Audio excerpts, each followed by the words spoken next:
Good morning, all of you. Happy Jayanti, 2 October, Gandhi Jayanti and Shastri Jayanti. Today I will discuss the direct and indirect. Okay?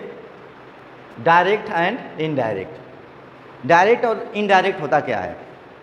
सबसे पहले हम जानेंगे किसी भी चीज़ को दो तरह से कहते हैं, एक डायरेक्ट होता है और एक इनडायरेक्ट होता है।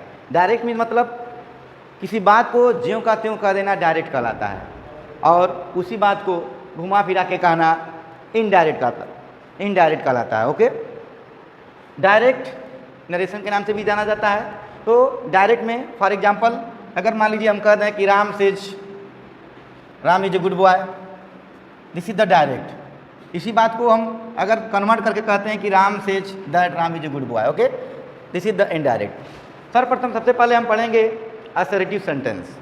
असर्टिव सेंटेंस के दो भाग होते हैं, एक अफर्मेटिव होता है, अफर्मेटिव सेंटेंस, और दूसरा जो होता है वो होता है आपका negative sentence. Okay, sentence. Assertive sentence के दो भाग होते हैं, affirmative sentence and negative sentence. तो असर्टिव सेंटेंस में सबसे पहले हम पढ़ेंगे कि एग्जाम्पल के रूप में दिया है कि राम सेज इन्वर्टेड कामा में Ram is a good boy. ठीक है, तो डायरेक्ट से इनडायरेक्ट बनाते समय जब हम इन्वर्टेड कामा हटाते हैं तो हम कंजक्शन दैट का प्रयोग करते हैं, दैट का यूज करते हैं। ये दैट जो है कंजक्शन का काम करता है, कंजक्शन का प्रयोग करता है। जोड़ने का, दो उपवाक्यों को जोड़ना ही क्या कहलाता है? कंजक्शन कहलाता है। ओके, कंजक्शन कहलाता है। For example Ram says inverted comma में Ram is a good boy, ये आपका डायरेक्ट हो गया। बट जब हम इसको डायरेक्ट से इनडायरेक्ट बनाएंगे तो लिखेंगे Ram says that Ram is a good boy. दूसरा एग्जाम्पल पता कि Sita says to me comma you are wise boy. Okay, अगर दिया हुआ है तो इसको जब हम बनाएंगे लिखेंगे सीता, इस सेज को हम टेल्स में कन्वर्ट कर देते हैं, tells, Sita tells me, conjunction that का प्रयोग करेंगे, सीता टेल्स मी दैट। ये देखिए आपका सेकेंड पर्सन में है, यू किस पर्सन में आया हुआ है? सेकेंड पर्सन में। इसका एक फार्मूला होता है, आप जानते होंगे कि SON 123 यानी 1/123, यानी यस का जो मतलब होता है सब्जेक्ट, और वो का मतलब होता है ऑब्जेक्ट। ओके, और यन का मतलब होता है no change, no change means कहने का मतलब जब रिपोर्टिंग वर्ब फर्स्ट पर्सन में हो, रिपोर्टिंग वर्ब, इसी द रिपोर्टिंग वर्ब, और कामा के अंदर वाला जो वाक्य होता है वह आपका होता है रिपोर्टेड स्पीच। तो जब रिपोर्टिंग वर्ब का पर्सन जो हो फर्स्ट पर्सन में हो तो रिपोर्टेड का सब्जेक्ट क्या हो जाता है? चेंज हो जाता है। तो रिपोर्टिंग वर्ब देखिए ये सेकेंड पर्सन में, 3 पर्सन होते हैं, first person, second person and third person. तो यू जो होता है सेकेंड पर्सन किसको देख के चेंज करेंगे? रिपोर्टिंग वर्ब का सब्जेक्ट देख करके यहाँ पे ये चेंज हो जाएगा। तो जब रिपोर्टिंग वर्ब आपका सीता है तो यहाँ पे क्या हो जाएगा? यहाँ पे हम सीता को सी भी लिख सकते हैं। ठीक है, तो हो जाएगा Sita tells me that C is wise girl.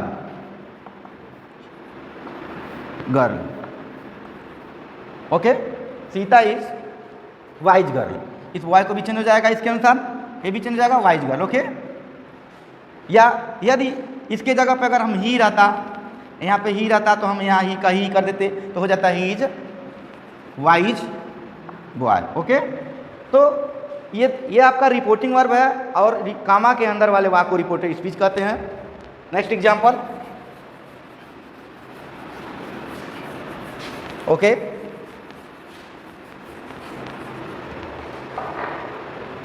यदि रहता है कि ही says to me she writes a letter. Okay, she says to, ये आपका क्या है, रिपोर्टिंग वर्ब, और इन्वर्टेड कॉमा के अंदर वाला जो भाग है ये है आपका रिपोर्टेड स्पीच, ठीक है। जब इसको हम डायरेक्ट से इनडायरेक्ट जब इसको चेंज करेंगे तो हो जाएगा, इस सेज टू को हम टेल्स में चेंज कर देंगे, टेल्स में, यहाँ जब कामा हटेगा तो कंजक्शन क्या हो जाएगा, दैट हो जाएगा। ओके, अब हम देखेंगे कि ये जो सी है थर्ड पर्सन में है, इसका कोई चेंजिंग नहीं होगा, हम जस्ट के साथ ऐसे रख देंगे, लिखेंगे सी राइट्स अ लेटर, क्योंकि कि जब reporting verb present indefinite tense में होता है तो अंदर वाले वाक्य में कोई परिवर्तन नहीं होता है, कोई चेंजिंग नहीं होता है। जब reporting verb present indefinite tense में होता है तो अंदर वाले वाक्य में कोई चेंजिंग नहीं होता है, उसको हम जस्ट का तस जिस टेंस में रहता है ऐसे ही उतार देते हैं। ओके, नाउ सेकेंड एग्जाम्पल, लेकिन यदि reporting verb past indefinite tense में हो तो अंदर वाले वाक्य में चेंज होता है, परिवर्तन होता है। जैसे आइए देखते हैं, कहता है कि राम सेड कामा, अंदर वाले काम में कोई भी एग्जाम्पल ले लेते हैं कि वी आर फूल, ओके, कोई भी है, तो जब इसको हम चेंज करेंगे तो लिखेंगे राम सेड दैट। अब यहाँ देखिए ये किस पर्सन में है, वी फर्स्ट पर्सन में आया, तो फर्स्ट पर्सन में जब रहता है तो हमने आपको पहले बता दिया कि यश, वो यहाँ देखिए 123, ठीक है, किसको देख के चेंज करेंगे, यानी रिपोर्टिंग वर्ब के सब्जेक्ट को देख करके इसका रिपोर्टिंग स्पीच का सब्जेक्ट क्या हो जाएगा, चेंज हो जाएगा। यानी राम की जगह पे हम यहाँ क्या कर सकते हैं, ही कर सकते हैं ना, राम सेड दैट ही, अब यहाँ पे इसके अनुसार इज फुल हो जाएगा। अब देखिए ये इज हमारा का यूज है, तो अगर हम यहाँ इज करते हैं तो क्या हो जाएगा, हमारा ट्रांसलेशन गलत होगा, नहीं, यहाँ पे हमको वाज करना है। क्यों, क्योंकि जब यह इज हमारा का यूज है तो हम इसको पास्ट में ले जाएंगे तो ही के साथ वाज लग जाएगा, तो हो जाएगा ही वाज फुल। क्योंकि प्रेजेंट इंडिफिनिट को हम पास्ट इंडिफिनिट में चेंज करते हैं, प्रेजेंट कंटीन्यूअस को पास्ट कंटीन्यूअस में चेंज करते हैं, प्रेजेंट परफेक्ट को पास्ट परफेक्ट में चेंज करते हैं, प्रेजेंट परफेक्ट कंटीन्यूअस को पास्ट परफेक्ट कंटीन्यूअस में चेंज करते हैं। यह इसका फार्मूला है। सेकेंड एग्जाम्पल, कोई भी वाक्य आ जाए कि you say to me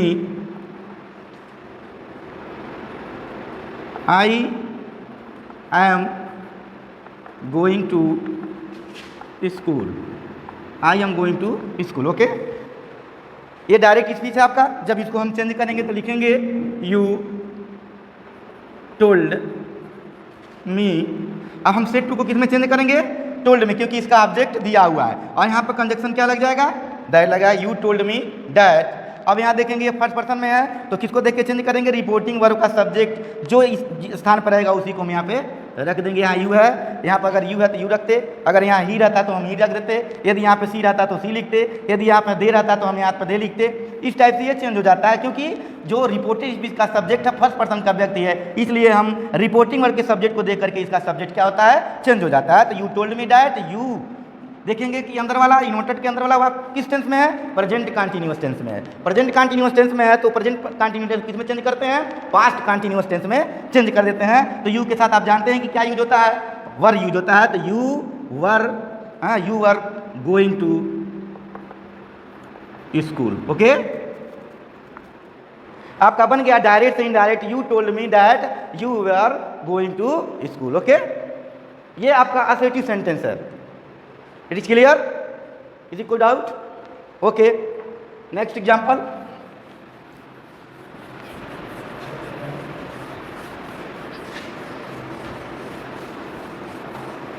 Okay. लेकिन जब डायरेक्ट इनडायरेक्ट में कोई यूनिवर्सल ट्रुथ हो, इवेंट हो, तो जो रिपोर्टिंग वर्ब होता है, जो रिपोर्टेड स्पीच होता है, तो रिपोर्टेड स्पीच के अंदर वाले यानी कामा के अंदर वाले वाक्य में कोई चेंजिंग नहीं होता है। जैसे अगर आ गया कि my friend said to me honesty is the best policy, okay. My friend said to me honesty is the best policy, this is the universal truth. ये बात सत्य है, इसमें कोई परिवर्तन नहीं होगा। जब इसको हम डायरेक्ट से इनडायरेक्ट बनाएंगे तो लिखेंगे my friend told me that honesty is the best policy, best policy, क्योंकि ईमानदारी सबसे बड़ी नीति होती है, क्योंकि ये ऑनेस्टी द बेस्ट पॉलिसी, ये नो चेंजिंग, क्योंकि ये यूनिवर्सल ट्रूथ है, ये सत्य बात है। ठीक है, दूसरा सेकंड एग्जांपल नेक्स्ट देखते हैं कि my mother said to us inverted comma में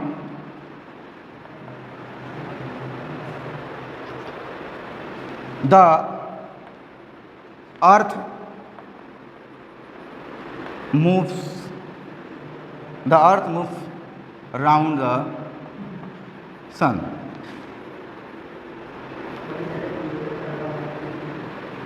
ठीक है, जब देखिए ये भी यूनिवर्सल ट्रूथ है, the earth moves round the sun, यानी मेरी माता जी ने हमसे कहा कि पृथ्वी सूर्य का चक्कर लगाती है, ये बात सत्य है, इसमें कोई परिवर्तन नहीं होगा, कोई चेंजिंग नहीं होगा, ये बात सब जानते हैं कि पृथ्वी सूर्य का चक्कर लगाती है। जब इसको हम चेंज करेंगे तो क्या हो जाएगा, लिखेंगे my mother told us, conjunction that लगा देंगे और सभी वर्ड को क्या करेंगे, उतार लेंगे, लिखेंगे the earth moves round the sun. Okay guys, this is the ये असर्टिव सेंटेंस का एग्जांपल था।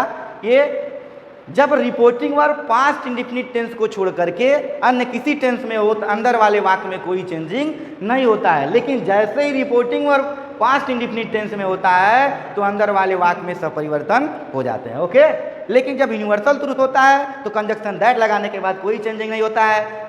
जैसे समुद्रगुप्त को भारत का नेपोलियन कहा जाता है, ये बात सब लोग जानते हैं, आप भी जानते हैं, तो इसमें कोई चेंजिंग नहीं होगा। ओके, तो ये रहा आपका असर्टिव सेंटेंस। आप इसके बाद आप अगले एपिसोड में हम जो है इसका चर्चा करेंगे इंटरोगेटिव सेंटेंस का। तब तक के लिए goodbye, thank you, bye bye.